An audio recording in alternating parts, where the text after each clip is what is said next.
உங்களுக்கு ஏதாவது? சாப்பிட்டாச்சுங்க. இவங்க ஆல் இந்தியா ரேடியோ நிருபர், உங்களை பேட்டி காண வந்திருக்காங்க. மிஸ்டர் சுந்தரம், சீக்கிரமா பேட்டியை முடிச்சுக்கிறேன்.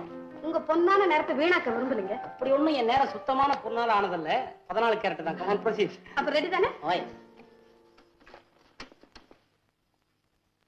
உங்க வயசு என்னன்னு தெரிஞ்சுக்கலாமா? மார்க்கண்டே, என்னைக்குமே 16 வயசு. நிறைய நாள் ஆயுசோட இருக்கணுங்கிற ஆசைதான். நீங்க எதுவரையும் படிச்சிருக்கீங்க? இது காதோட சொல்ற சமாச்சாரம், பரவாயில்லையா? உங்க பழைய வாழ்க்கையை பற்றி என்ன நினைக்கிறீங்க? சர்வர் வாழ்க்கை தானே சொல்றீங்க? அப்பெல்லாம் காசு பணம் வாங்காம எல்லாத்தையும் சிரிக்க வச்சுட்டு இருந்தேன். இப்ப பணம் வாங்கிட்டு எல்லாரையும் சிரிக்க வைக்க முயற்சி பண்றேன். தமாஷுங்கிறது தன்னை அறியாம வரணுங்க. குடிபோதையில் இருக்கிறவன் சில சமயத்துல அடிக்கிற ஜோக் மாதிரி பெரிய காமெடினால் கூட அடிக்க முடியாதுங்கிறது தான் என்னுடைய முடிவு. உங்க வாழ்க்கையில நீங்க ஏதாவது கஷ்டம் அனுபவிச்சிருக்கீங்களா? கஷ்டம்ங்கிறது ஒரு சின்ன கல்லு மாதிரிங்க.